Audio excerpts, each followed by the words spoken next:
Herzlich willkommen zu Alltag Deutsch Podcast. Hallo zusammen, schön, dass ihr wieder dabei seid.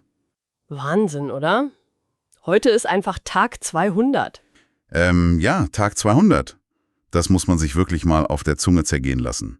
Wir feiern heute gemeinsam mit euch den großen Abschluss unserer B1-Reihe. Absolut. Unser Thema lautet heute ganz passend: Ziele erreicht, neue Ziele setzen. Genau. Und passend dazu lernen wir heute noch einmal 15 wesentliche Wörter für den Alltag, damit ihr eure Erfolge auch richtig gut beschreiben könnt. Aber bevor wir da tief reingehen, wir machen noch eine kurze Shadowing-Übung, oder? Richtig, das ist quasi wie beim Sport. Stell dir vor, du bist ein Sprinter und willst losrennen. Du musst deine Muskeln aufwärmen, sonst gibt es einen Krampf. Das kenne ich. Beim Sprechen ist es exakt genauso. Also, ich spreche jetzt langsam 3 zentrale Phrasen zum Thema Ziele setzen vor. Und ihr da draußen, ihr sprecht sie laut nach. Bereit? Ich bin bereit, leg los. Erste Phrase. Ich setze mir ein klares Ziel. Zweite Phrase. Ich meistere die Herausforderung. Sehr gut. Dritte Phrase. Ich erreiche meinen Meilenstein. Perfekt aufgewärmt, würde ich sagen, wenn wir ein neues Ziel vor Augen haben. Wie beschreiben wir diesen Weg am besten auf Deutsch? Da fangen wir am besten mit den Nomen an. Also das Wichtigste zuerst, die Zielsetzung. Auf Englisch ist das Goal Setting. Also praktisch der Plan am Anfang. Exakt. Die deutsche Erklärung wäre, man definiert das genaue Ergebnis, bevor man startet. Ein Beispielsatz. Eine klare Zielsetzung ist wichtig für das Projekt. Logisch. Und dann kommt meistens sofort das erste Problem, ne? Ja, und das nennen wir dann die Herausforderung, also Challenge auf Englisch. Das ist eine anspruchsvolle, schwierige Aufgabe. Zum Beispiel, die Grammatik war eine große Herausforderung. Oh ja, das höre ich oft. Dafür braucht man dann die Ausdauer. Genau, die Ausdauer. Auf Englisch Endurance. Das ist die Kraft, etwas Schwieriges lange durchzuhalten.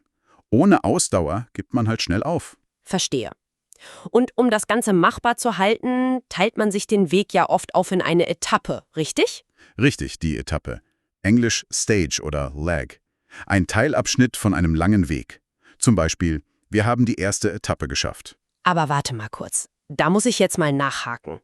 Ja? Ist ein Meilenstein und eine Etappe nicht eigentlich genau dasselbe?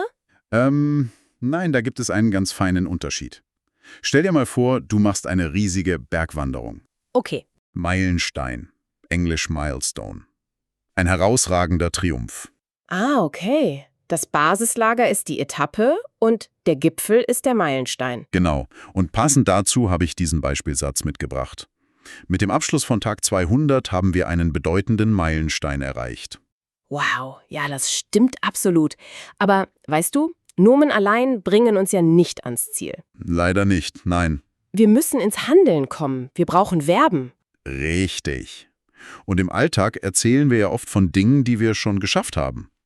Deshalb nenne ich euch bei jedem Verb auch gleich die Perfektform mit. Das ist total wichtig. Gute Idee. Fang mal an. Also wir haben realisieren. To realize. Das bedeutet, man macht einen Plan zur Wirklichkeit. Und im Perfekt sagt man dann, er hat seine Pläne realisiert. Ein Beispielsatz wäre, ich möchte meine Träume realisieren. Genau. Das nächste Verb ist festlegen, to determine. Man entscheidet etwas ganz verbindlich, zum Beispiel Termine. Im Perfekt heißt das, wir haben die Termine festgelegt. Okay, und auf dem Weg dorthin muss man wahrscheinlich einiges überwinden. Ja, überwinden, to overcome. Ein sehr schönes Wort. Das heißt, ein Hindernis erfolgreich hinter sich lassen. Und Achtung, das Perfekt ist stark. Sie hat ihre Angst überwunden. Hat überwunden. Sehr gut. Weißt du, ich vergleiche den Lernprozess ja immer gern mit dem Autofahren. Okay. Wie meinst du das? Naja, man muss ab und zu in den Rückspiegel schauen. Und das ist für mich reflektieren. Ah, schönes Bild. Reflektieren. To reflect. Man denkt kritisch über sich selbst nach. Und das Perfekt dazu ist, er hat sein Verhalten reflektiert. Genau.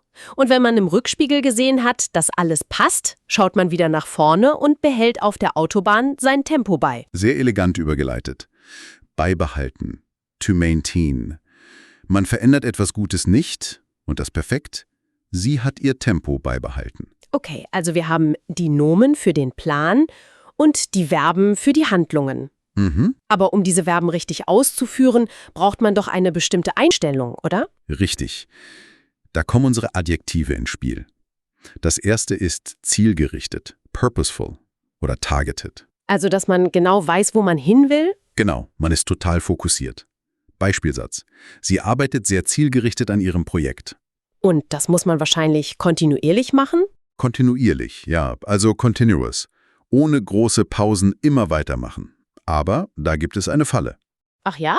Kann man eigentlich kontinuierlich lernen, aber trotzdem nicht zielgerichtet sein? Geht das? Ja, absolut.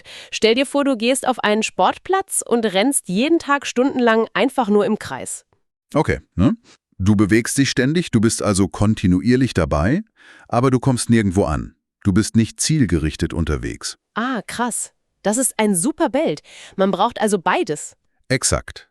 Man muss konsequent sein. Auf Englisch konsistent. Das bedeutet keine Ausnahmen machen, oder? Genau, man bleibt bei seinen Regeln. Ein konsequentes Training ist wichtig. Und das ist wahrscheinlich wesentlich. Wesentlich, ja. Essential. Also extrem wichtig, unverzichtbar. Ein klarer Plan ist wesentlich für den Erfolg. Und wenn man das alles macht, dann ist man erfolgreich. Successful. Richtig. Man beendet etwas mit einem tollen, positiven Ergebnis. Wenn euch unser Podcast beim Deutschlernen hilft, dann abonniert gern unseren Kanal und gebt uns einen Daumen nach oben. Das wäre echt klasse. Weißt du was? Das waren jetzt 15 Wörter und manche davon sind schon ziemlich abstrakt. Ja, das stimmt. Einzeln vergisst man die schnell wieder. Genau. Lass uns die mal alle in einer echten Geschichte lebendig werden lassen. Einer Mini-Story. Alle 15 Vokabeln auf einmal? Ja, alle 15. Hört mal gut zu. Es geht um Anna, eine Sprachschülerin. Sie möchte ihre Pläne in der Schweiz realisieren. Aha. Dafür trifft sie am Anfang eine ganz klare Zielsetzung. Sie weiß genau, Schweizerdeutsch ist eine riesige Herausforderung. Definitiv. Aber sie möchte ihre Lernzeiten festlegen und ab sofort jeden Abend zielgerichtet lernen. Klingt nach einem super Anfang. Aber dann kommt das echte Leben, oder? Natürlich. Nach der ersten Etappe im Kurs passiert es. Ihr fehlt plötzlich die Ausdauer. Oh nein. Ja, sie lernt nicht mehr kontinuierlich, der Fokus ist irgendwie komplett weg. Und was macht sie dann als Lösung? Gibt sie auf? Nein, Anna nimmt sich Zeit zu reflektieren. Sie merkt plötzlich, dass ein konsequentes Training absolut wesentlich ist. Mhm. Sie versteht, dass sie ihre Angst vor der Grammatik endlich überwinden muss.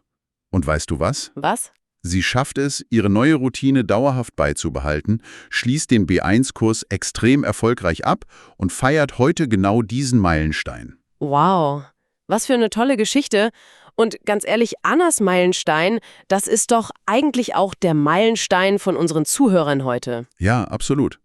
Also wir möchten uns an dieser Stelle wirklich herzlich bei euch allen, bei allen Zuschauerinnen und Zuschauern bedanken. Heute ist die letzte Folge der B1-Reihe. Heute durchgezogen und verfolgt hat. Das ist eine wahnsinnige Leistung. Tja, wirklich. Aber wie geht es jetzt weiter? B1 ist geschafft. Jetzt ist es ganz wichtig, nicht einfach aufzuhören. Ich möchte euch motivieren, alle 200 Folgen regelmäßig zu wiederholen. Warum genau ist das so wichtig? Naja, euer Gehirn braucht das. Nur durch Wiederholungen könnt ihr den Wortschatz, die Grammatik und eure Aussprache dauerhaft festigen. Sonst vergisst man das leider wieder. Das stimmt. Und dafür geben wir euch jetzt auch Zeit. Ab sofort folgt nämlich eine 4-wöchige Pause. Mhm. Nutzt diese 4 Wochen genau dafür, zum Wiederholen.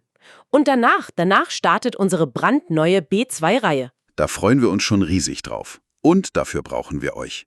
Schreibt eure Wünsche für B2 unten in die Kommentare. Genau. Welche Themen interessieren euch eigentlich? Welche Grammatik möchtet ihr lernen? Welche Alltagssituationen sollen wir für euch behandeln? Und welche Anforderungen habt ihr? Das ist super wichtig für uns. Ja, wir lesen möglichst viele Kommentare und versuchen, eure Wünsche und Ideen bei der Planung unserer B2-Reihe dann wirklich zu berücksichtigen. Und bevor wir uns jetzt in diese Pause verabschieden, habe ich noch eine kleine Frage an euch da draußen. Zum Nachdenken. Oh, ich bin gespannt. Wenn ihr heute auf eure Anfänge zurückblickt, was war der eine Fehler, der euch im Nachhinein am meisten beigebracht hat? Nehmt diese Erkenntnis als eure Geheimwaffe für B2 mit. Ein sehr schöner Gedanke zum Schluss. Vielen Dank für die tolle Unterstützung während der gesamten Serie. Vielen Dank, dass ihr uns durch die gesamte B1-Reihe begleitet habt. Wir wünschen euch viel Erfolg beim Wiederholen und freuen uns darauf, euch nach der Pause in unserer neuen B2-Reihe wiederzusehen. Bis bald bei Alltag Deutsch Podcast. Tschüss und alles Gute!